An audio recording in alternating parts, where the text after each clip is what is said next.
जय श्री राम। आपका birth detail 4 सितंबर 1978 दोपहर के 1:30 पे आपका जन्म हुआ। आइए देखते हैं आपकी कुंडली के अंदर प्लैनेटरी पोजीशन क्या है, कौन से ग्रह कहाँ किस अवस्था में है, वर्ग कुंडलियों में ग्रहों की क्या स्थिति है, क्या है आपको आने वाले समय में दशा का फल, और आप जो सवाल पूछ रहे हैं उनके जवाब भी आपको बताए जाएंगे उपाय के साथ। आपकी कुंडली वृश्चिक लग्न और कन्या राशि की कुंडली है। लग्न के स्वामी मंगल हैं, वहीं राशि के स्वामी जो हैं वो बुध हैं। आपका चंद्रमा 6 नंबर में कन्या राशि में बैठा हुआ है, यानी आपकी जो ओरिजिनल जन्म की राशि है वो कन्या राशि है। लगन स्थिर लगन है, मंगल का लगन, यानी मंगल है एक साहसिक ग्रह, और मंगल का लगन हो तो व्यक्ति के अंदर साहस अवश्य होगा, क्योंकि यह वृश्चिक राशि का है। वृश्चिक राशि काल पुरुष की 8वीं राशि है। जब अष्टम की राशि लगन के रूप में उदय हो रही हो तो यह तो बात पक्की है, जीवन में यह राशि संघर्ष कराने वाली राशि है। जो भी अचीवमेंट होगा वो संघर्षों के साथ होगा, लेकिन व्यक्ति साहसिक किस्म का है, गहराई की सोच रखने वाला है, लोगों की परख रखता है, जल्दबाज किस्म का नहीं होता है। जीवन में स्थिर तरीके से काम करके कुछ प्राप्त करने में सक्षम होते हैं ऐसे लोग। आपके लगन का मालिक मंगल एकादश भाव में है। लगन आपकी बॉडी है, 11वें घर में बैठा, यानी शरीर। हमारा शरीर कार्य करने के लिए तैयार है, लाभ लेने के लिए तैयार है।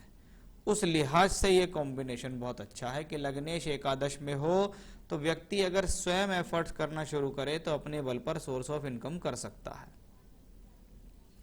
अब यहां मंगल लग्नेश है, एकादश में है, और सभी वर्ग कुंडलियों में भी बेहतर है, यानी जीवन में मंगल की दशा अंतरदशा कभी भी आएगी वो आपके लिए अच्छी रहेगी। लेकिन वो मंगल की स्थिति मैरिड लाइफ वाइज अच्छी नहीं रहेगी, उसका भी मैं हाथों हाथ आपको विश्लेषण कर देता हूं, क्योंकि मंगल को नवांश कुंडली ये है आपकी नवमांश कुंडली, जहां से हम मैरिड लाइफ देखते हैं, और वहां पे मंगल 8th हाउस में जुपिटर के साथ बैठा है। नवांश कुंडली का लगन और सप्तम भाव, राहु केतु अक्ष पे है और शनि वहां पे है। ये एक खराब कॉम्बिनेशन माना जाता है मैरिड लाइफ के लिए। जब हम मैरिड लाइफ की बात करते हैं तो हम शुक्र ग्रह की बहुत जरूर बात करते हैं, और शुक्र ग्रह आपकी कुंडली में 12वें घर में बैठा है। शनि उसको दृष्टि दे रहा है, ब्यूटी ऑफ मैरिज में प्रॉब्लम देता है, लेकिन शुक्र द्वादश में हो तो द्वादश से संबंधित अच्छे परिणाम मिलते हैं।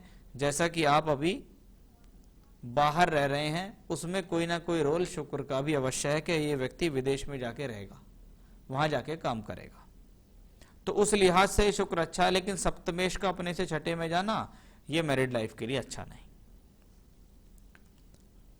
चलिए, तो मंगल की पोजीशन बहुत अच्छी। अब मंगल की दृष्टि आपके दूसरे घर पर पड़ रही है। 4th दृष्टि जब दूसरे घर पर पड़े व्यक्ति को स्ट्रेट फॉरवर्ड बनाती है।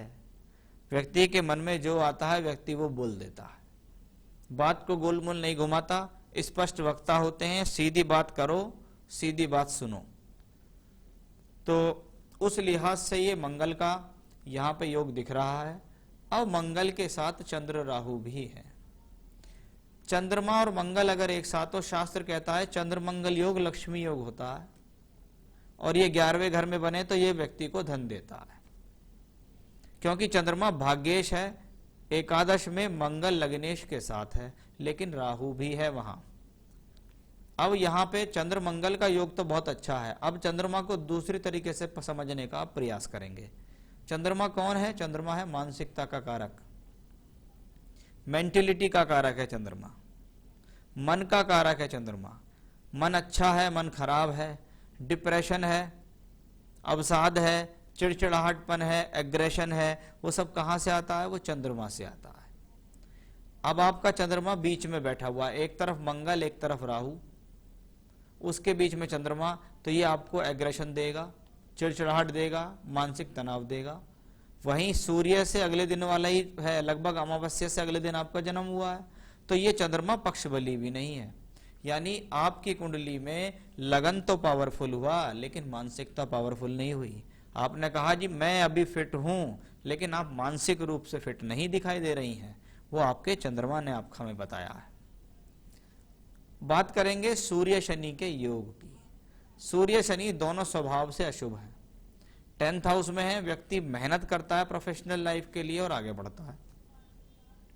दशमेश होके दशम में है, कभी कभी सरकारी क्रियाकलापों में भी काम करने का मौका मिलता है। कुछ लोग प्राइवेट तौर पर सरकार के लिए काम करते हैं, वैसा भी अच्छा है। इलेक्ट्रिकल डिपार्टमेंट से रिलेटेड वर्क कर रहे हैं, अग्नि से संबंधित कोई काम है उसमें कर रहे हैं, कोई कंपनियां हैं जहां फायर रिलेटेड कोई काम होता हो, इलेक्ट्रिक रिलेटेड कुछ काम होता हो, उस कंपनी के लिए कुछ काम कर लेते हैं तो अच्छा होता है। दशमेश दशम में है तो आपको कार्य क्षेत्र देता है। शनि वहां बैठे हैं, शनि का संबंध जिस भाव से हो उस भाव में संघर्ष होगा। कर्म भाव में है, व्यक्ति को कर्म कराने के लिए तत्पर करेंगे शनिदेव कि भैया उठो और कार्य करो। अब कौन है शनि? तीसरे और चौथे घर के मालिक यहां है। तृतीयेश का दशम भाव में जाना, क्योंकि तीसरा घर हॉबीज, शौक, टूर ट्रेवलिंग्स, यात्राएं, मीडिया, इंटरनेट, वो सब यहां से आता है। जैसा कि आपने हमको ये बताया भी है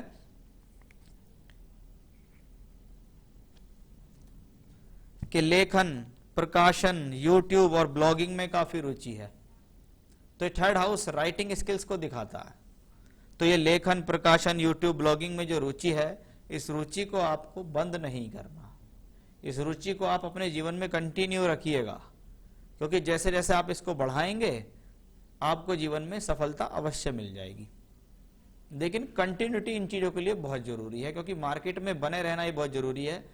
आज आप स्टार हैं, कल को आपको 4-5 साल तक कोई पिक्चर नहीं मिलती है, आप मार्केट से खत्म हो गए, आपको सब भूल जाएंगे और नए स्टार आ जाएंगे।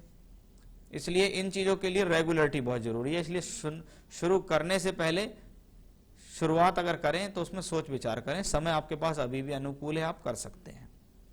चतुर्थेश होके शनि यहां बैठा है। अब शनि आपकी कुंडली में ऐसा प्लेनेट है जो आपको खुद का मकान दिला सकता है, लेकिन उसके लिए दशा आनी बहुत जरूरी है। अभी तो आप किराए के उस पर रह रहे हैं और अभी दूर दूर तक भी मकान से संबंधित अच्छे योग आपकी कुंडली में नहीं दिखाई दे रहे। हो सकता है 2025 के बाद ऐसा आपके जीवन में योग बने जो आप खुद के बल पर अपना कोई मकान लें, लेकिन अभी तो नहीं दिखता। बुध बृहस्पति ज्ञानी ग्रह है।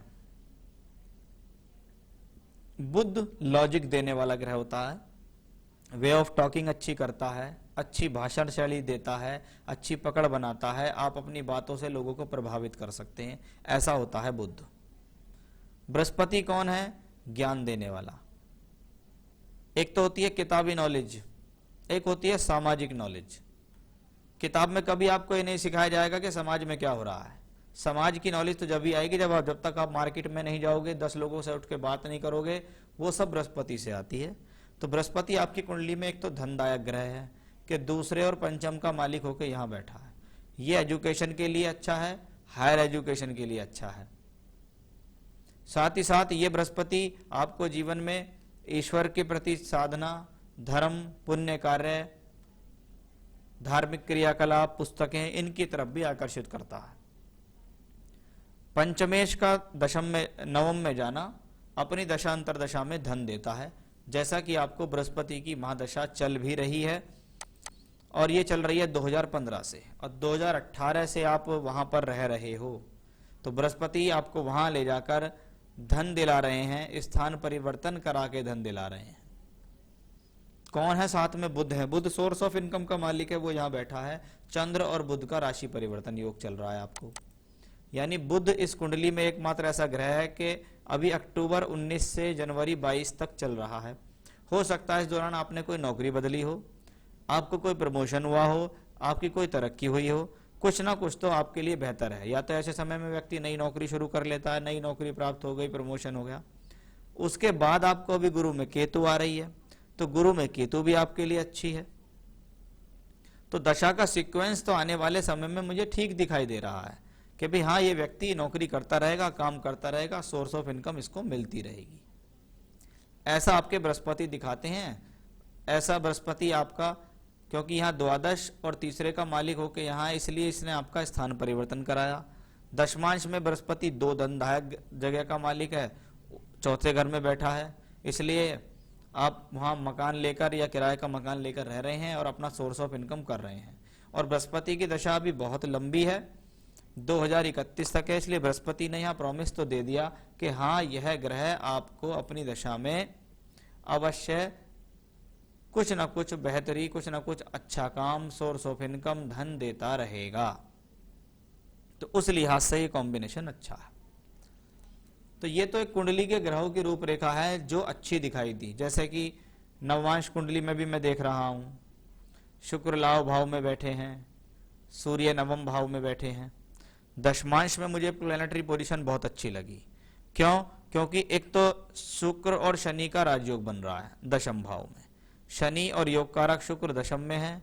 बृहस्पति की महादशा है, वो शुक्र शनि उसको देखते हैं, वो किसी न किसी तरीके से आपको तरक्की देंगे।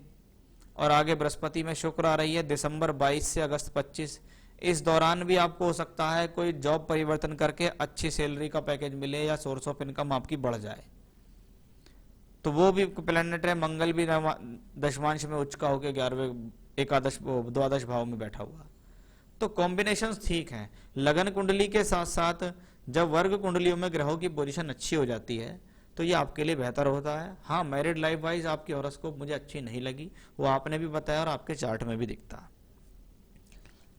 आपने कहा मेरे पास जॉब है, मैं काफी शुक्रगुजार हूं ईश्वर की, लेकिन मुझे बहुत बंधा हुआ जैसा महसूस होता है। फाइनेंशियल फ्रीडम नहीं है, कोई सेविंग्स नहीं है, अपना कुछ करना चाहती हूँ कि पैसा और फ्रीडम दोनों पा सकूं। लेखन, प्रकाशन, यूट्यूब, ब्लॉगिंग में रुचि है। देखिए, आप इसको साइड बाय साइड करना शुरू कर दीजिए। किसी प्रकार की जल्दबाजी नहीं करनी है, क्योंकि ये हॉरोस्कोप एक बिजनेस वाली हॉरोस्कोप नहीं है। कुछ लोग नौकरी करते करते भी साइड में काम करते हैं, वैसा ही आपका चार्ट है, आप उसको करिएगा। नौकरी छोड़ के फ्री काम करने का प्रयास ना करें। काफी बार प्लान बनाया, स्टार्ट नहीं किया, मेरे लिए सही चॉइस होगी। हाँ, बिल्कुल सही चॉइस होगी, ये चॉइस ठीक है, लेकिन इसे नौकरी के साथ करें, क्योंकि जीवन में अगर कुछ एक्स्ट्रा चाहिए तो एक्स्ट्रा करना पड़ता है। कोई और काम मेरे लिए सही होगा, या सेल्फ एम्प्लॉयड होना किस्मत में है, या जॉब में ही बंद कर रहना है। जॉब ही करनी है, बृहस्पति की दशा में जॉब ही करनी है, इसी में तरक्की होगी। साइड बाय साइड अपना काम करते रहेगा, आपके लिए बढ़िया होगा। सेल्फ डिपेंडेंट या व्यवसाय की हॉरोस्कोप ये नहीं है। दिल से एक ही सपना है, दुनिया देखना चाहती हूँ, वर्ल्ड ट्रेवल करना चाहती हूँ, लेकिन अभी कोई पैसा नहीं है, एज भी 43 होने वाली है। तो देखिए, टूर ट्रैवलिंग्स का तो चार्ट है, आप भविष्य में अच्छी अच्छी जगह और घूम भी लेंगे, लेकिन कोई वर्ल्ड टूर पे जाना या कुछ और बड़ा होना ऐसा नहीं दिखता है। ना ही इस हॉरोस्कोप में कोई बड़े लॉटरी के योग भी दिखाई देते हैं। आप अपने कर्म से ही तरक्की करेंगी, आप अपने प्रोफेशन में ही काम करते तरक्की करेंगी। जैसा कि मैंने आपको बताया कि दिसंबर 22 से अगस्त 25 गुरु में शुक्र की दशा आएगी। हो सकता है उस दौरान आपको कोई अच्छा जॉब का ऑफर मिले, उसको चेंज करके आपको तरक्की मिल जाए। तो इस तरीके से आपको जीवन में तरक्की मिलेगी। हमेशा दूसरों पर ही डिपेंडेंट रही, अपना घर कभी नहीं था, सबने घर निकालने का डर बता दिया। तो मैंने आपको बता भी दिया है कि घर आपको कब मिलने का योग है। अभी तो आप किराए के मकानों में ही रहेंगे। रिलेशनशिप्स वाइज तो मैंने आपको बता दिया कि हॉरोस्कोप रिलेशनशिप्स वाइज तो मजबूत लगी ही नहीं। हस्बैंड ने चीट किया, अकेली रहती हैं, पेरेंट्स भाई सबने धोखा खाया है, इसलिए बहुत डरती हूँ। आगे क्या कोई कभी सच में मेरा अपना मिलेगा? क्या कभी किसी को निस्वार्थ प्यार मिलेगा? क्या किसी पर भरोसा कर सकती हूँ जो साथ निभाएगा? अब आके उस कॉम्बिनेशंस पे आते हैं। जुपिटर वीनस की दशा देखिए कब आ रही है।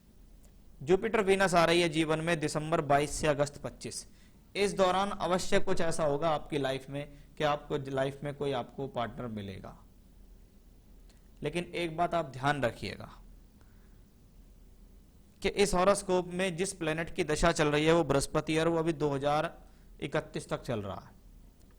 आज के समय में लोग बाग लिविंग रिलेशनशिप में भी रहते हैं, तो उस तरीके का अगर मन में कुछ है तो आप कर सकते हैं, बस उतना ही। क्योंकि चीज को मैरिज में जाके कन्वर्ट करना आपके लिए फिर से दुखदायी हो सकता है, क्योंकि कुंडली में जब योग बन जाते हैं तो वो प्रॉब्लम देते हैं। अगर योग ही ना होता तो आपको पहले वाले से भी प्रॉब्लम नहीं होती। हाँ, लेकिन दिखाई देता है कि लाइफ में कोई आने वाला है दिसंबर 22 से अगस्त 25 के बीच में, जिसके साथ आपका लव रिलेशन चलेगा। लास्टली प्लीज हेल्थ और पीस के बारे में बताइएगा। पीस के बारे में मैं आपको बताऊंगा। फिजिकली तो ठीक है आप, लेकिन मेंटली आपको मजबूत करने के लिए मैं रेमेडी बताऊंगा, वो करने होंगे। अभी तो बिल्कुल फिट हूं, लेकिन डरती हूं, मेंटल सुकून नहीं होता, कभी कभी पॉजिटिव सोच रखती हूं, दूसरों को भी इंस्पायर करती हूं, ऐसा सब कहते हैं, क्योंकि कभी किसी के आगे अपना रोना नहीं रोती, खुश दिखती हूं, पूरी कोशिश करती हूं, ये सब मंगल की वजह से है। ठीक क्या करना है? चंद्रमा को। जब मानसिकता ठीक हो जाएगी तो आप अपने जीवन में तरक्की करना शुरू कर देंगे। देखिए, सबसे पहले तो मैं आपको पुखराज रतन पहनने की जरूर सलाह दूंगा। एक पुखराज रतन आप अच्छा सा धारण करिएगा राइट हैंड की इंडेक्स फिंगर में, क्योंकि आप वर्किंग हैं तो आपको एक अच्छा सा श्रीलंकन पुखराज धारण करना होगा। आप कहेंगे तो आपके एड्रेस तक रिंग बनाकर हम आपको भेज भी सकते हैं। तो एक पुखराज आपको यहां पहनना होगा, वो आपके लिए जरूरी है। दूसरा, रोजाना 3 बार, मैं आपके लिए और कोई ज्यादा पूजा नहीं बताऊंगा, रोजाना 3 बार रुद्राष्टकम का पाठ करो। भगवान शिव का स्तोत्र है, सावन मास पवित्र मास शुरू हो गए हैं, पहला सोमवार है आज, तो रुद्राष्टकम का पाठ करें 3 बार रोजाना। ये आपको गूगल से यूट्यूब से मिल जाएगा, आप उसको सुन सकती हैं, सीख सकती हैं और उसका पाठ कर सकती हैं। इसी से आपको मेंटली सुकून भी मिल जाएगा। बाकी आपके प्लैनेट्स हैं, आपको आगे मूव करते रहेंगे, आगे ले जाते रहेंगे, उससे आप जीवन में तरक्की करते रहोगे। तो चिंता की कोई बात नहीं है, अकेले दम पर आप कुछ कर सकती हैं, इसमें कोई संदेह नहीं है। कुंडली आपकी बेहतर है, आगे आप अच्छी तरक्की करेंगे भी जरूर।